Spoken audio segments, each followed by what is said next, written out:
Quando penso em Vânia, lembro-me primeiro dos olhos. Eram olhos que haviam aprendido a esconder segredos. Profundos, silenciosos, cheios de uma dor que não gritava, mas pesava. Ela morava numa pequena cidade do interior de Pernambuco, numa casa simples, de paredes amareladas pelo tempo e pelo descuido.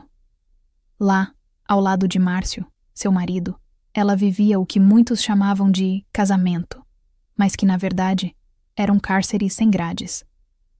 Márcio era um homem de temperamento difícil. Trabalhava pouco, bebia muito.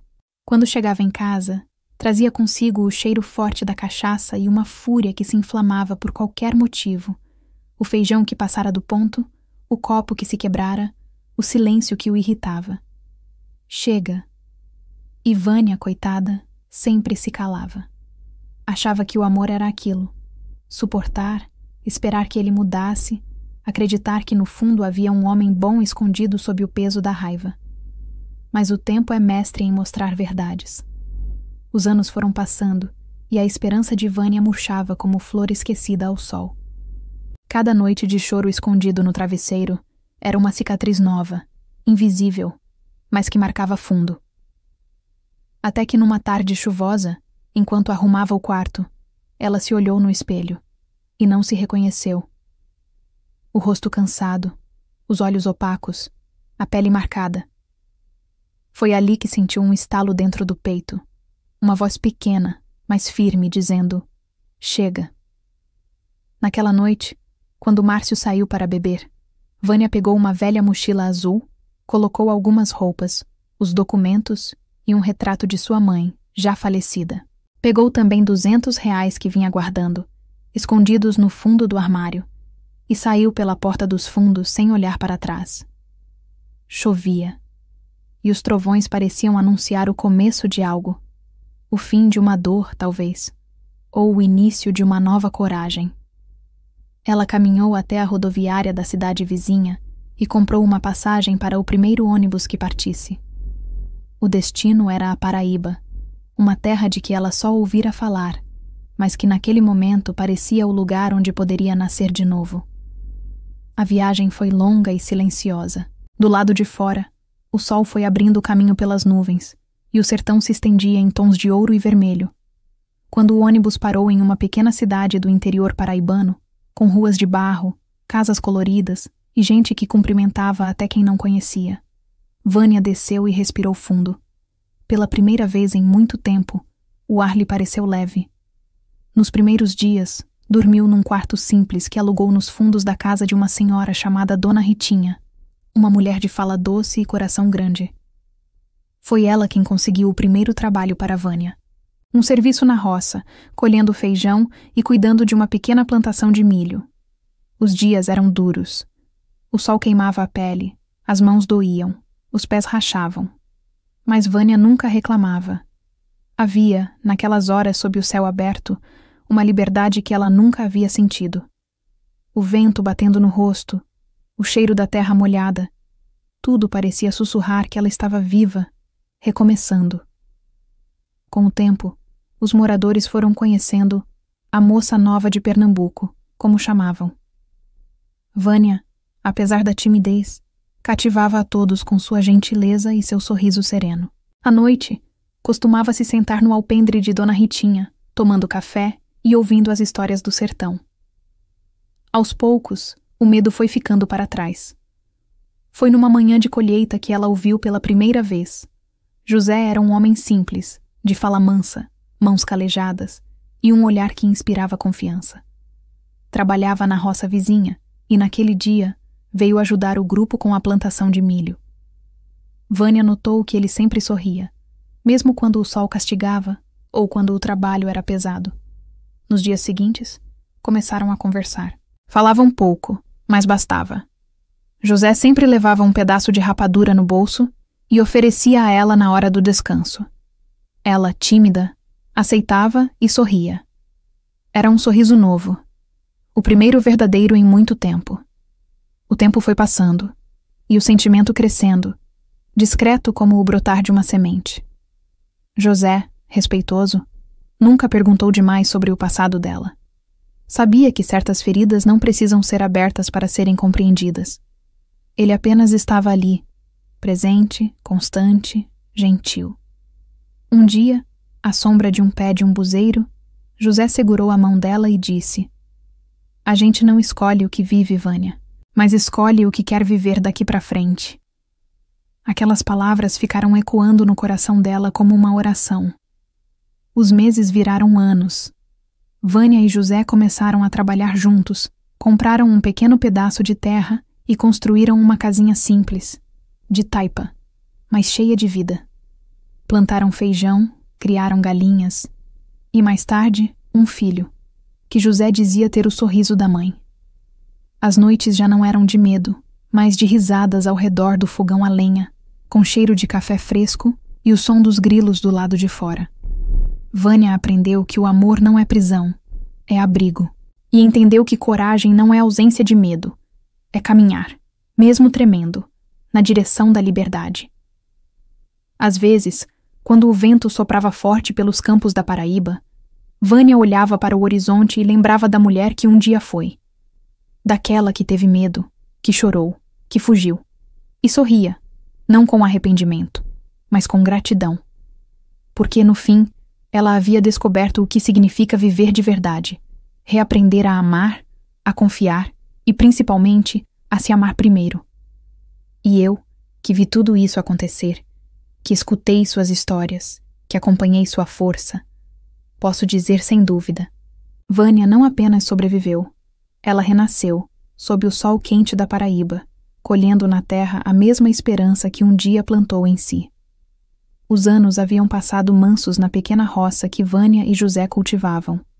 O filho deles, Tiago, já estava com 10 anos, esperto, curioso e dono de uma risada que ecoava pelos campos como música. A vida era simples, mas cheia de significado. Acordavam com o cantar do galo, trabalhavam sob o sol, descansavam à sombra da mangueira e, ao cair da noite, se reuniam na varanda para ver o céu se encher de estrelas. Vânia tinha se tornado uma mulher diferente daquela que um dia fugira às pressas. Agora havia firmeza em sua voz, brilho em seus olhos e uma paz serena que nascia da certeza de estar onde devia. Mas o destino, esse velho contador de histórias, gosta de testar a força das pessoas justamente quando elas acreditam que já venceram todas as batalhas. Foi numa tarde de sábado, quando José tinha ido à cidade comprar sementes, que o passado resolveu bater à porta. Um carro parou em frente à casa, coisa rara por ali. Dele desceu um homem envelhecido, de roupas simples, mas com um olhar que Vânia reconheceu antes mesmo de seu coração começar a disparar. Era Márcio. O tempo havia sido cruel com ele. O cabelo rareava, o rosto estava abatido e a bebida deixara marcas profundas. Quando ele disse seu nome, a voz soou rouca, quebrada.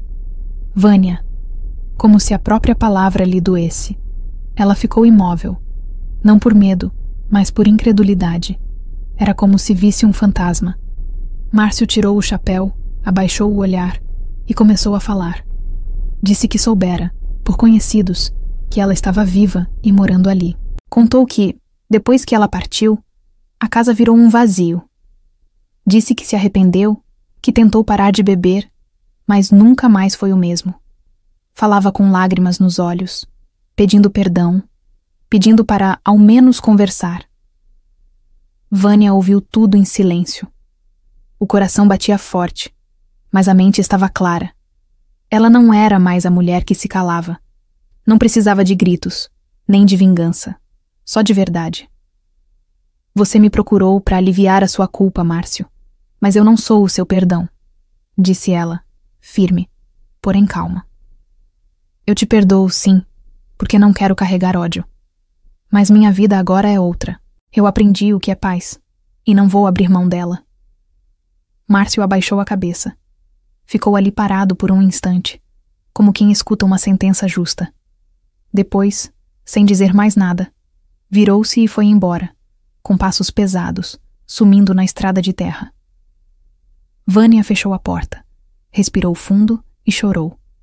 Não de dor, mas de libertação definitiva. Era como se aquele capítulo finalmente tivesse sido encerrado. Quando José voltou e a encontrou ainda com os olhos marejados, ela contou tudo. Ele não disse nada, apenas a abraçou. Um abraço firme, que dizia sem palavras: agora acabou, agora é só o futuro. Nos dias seguintes, Vânia percebeu algo diferente dentro de si. Havia leveza. Trabalhar na terra, olhar o filho correndo pelo quintal, sentir o vento, tudo parecia mais vivo. Era como se o passado finalmente tivesse sido enterrado e ela pudesse, enfim, florescer inteira. Com o tempo, a pequena plantação prosperou. Vânia começou a fazer doces com o milho e o feijão da roça, pamonha, bolo, cocada, e vendia na feira da cidade. Seu sorriso, antes tímido, agora iluminava o rosto. As pessoas a chamavam de Dona Vânia da Feira, e muitos diziam que o segredo dos doces dela era a felicidade. Um dia, enquanto olhava o sol se pôr atrás das montanhas, José lhe perguntou: "Você ainda tem medo de alguma coisa?" Ela pensou um instante e respondeu: "Não, o medo ficou lá atrás. Agora eu só tenho vontade de viver mais, de plantar mais, de amar mais." E ele, sorrindo, disse: "Então vamos plantar mais, que o mundo veja que da dor também nasce flor." Anos mais tarde, Tiago cresceria e seguiria seus próprios caminhos, mas nunca deixaria a terra dos pais. A história de Vânia se tornaria conhecida na região, contada nas feiras, nas conversas de beira de estrada, como exemplo de coragem e renascimento. E quando alguém perguntava como ela teve força para recomeçar, Vânia sorria e respondia: "A força veio quando eu entendi que ninguém nasce para viver em gaiola. A gente nasceu para abrir as asas e voar." Os anos passaram como passa o vento pelo sertão. Firmes, constantes, levando as folhas do passado, trazendo os cheiros da colheita nova. Tiago, o filho de Vânia e José, já não era mais o menino de pés descalços que corria pelos milharais. Agora era um homem feito, de ombros largos e alma sonhadora. Tinha o mesmo brilho nos olhos da mãe e o mesmo coração calado do pai. Cresceu vendo o amor simples e sólido que unia seus pais. E isso o marcou profundamente. Sabia que amor de verdade não é feito de promessas, mas de presença. Por isso, carregava consigo a leveza da vida que aprendeu naquela casinha de taipa. E também o desejo de ir além, de mostrar ao mundo que da roça também nasce sabedoria. Certo dia, um professor da cidade grande foi visitar a feira local, encantado com os produtos que vinham das pequenas plantações. Lá, conheceu Tiago, que o ajudava a vender os doces e as pamonhas de Vânia. Impressionado com o jeito educado e inteligente do rapaz, o professor perguntou: "Já pensou em estudar fora, menino? Você tem cabeça boa para aprender." Aquela pergunta ficou martelando na mente de Tiago. À noite, sentado na varanda, contou aos pais. José olhou para o chão, pensativo, e disse: "O mundo lá fora é grande, meu filho. Grande e difícil. Mas se for o que o teu coração quer, vá. Só não esqueça de onde veio." Vânia ficou em silêncio por um tempo. Lembrou-se da própria fuga, anos atrás. Uma fuga por dor, medo e sobrevivência. Agora, o filho queria partir por sonho. E isso, para ela, era o maior símbolo de vitória que poderia existir. "Vá, meu filho. Vá e viva tudo o que a gente nunca pôde. Mas leve com você o que aprendeu aqui. Coragem e bondade nunca faltam a quem planta com o coração." Tiago se mudou para Campina Grande. Trabalhou durante o dia e estudou à noite. Foi difícil. Dormia pouco, comia simples, mas o sangue de Vânia corria nas veias dele, o sangue da resistência. Estudou agronomia, decidido a aprender tudo o que pudesse sobre a terra, as colheitas, as técnicas que poderiam ajudar os pequenos agricultores do sertão a produzirem mais e melhor. Com o passar dos anos, se formou com honra.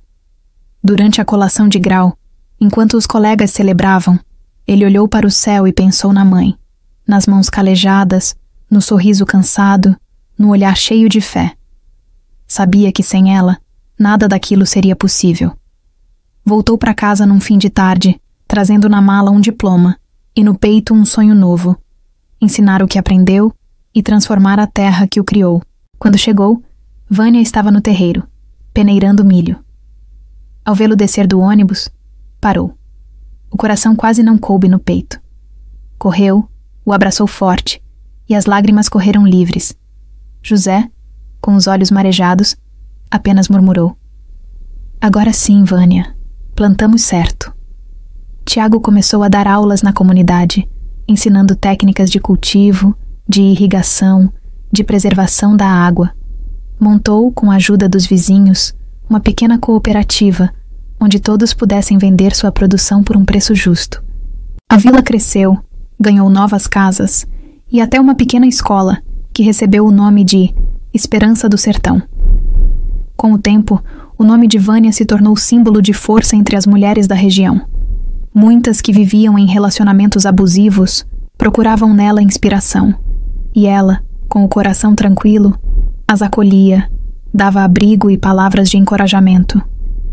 O medo é o primeiro passo da coragem, dizia, mas é o segundo que te faz livre.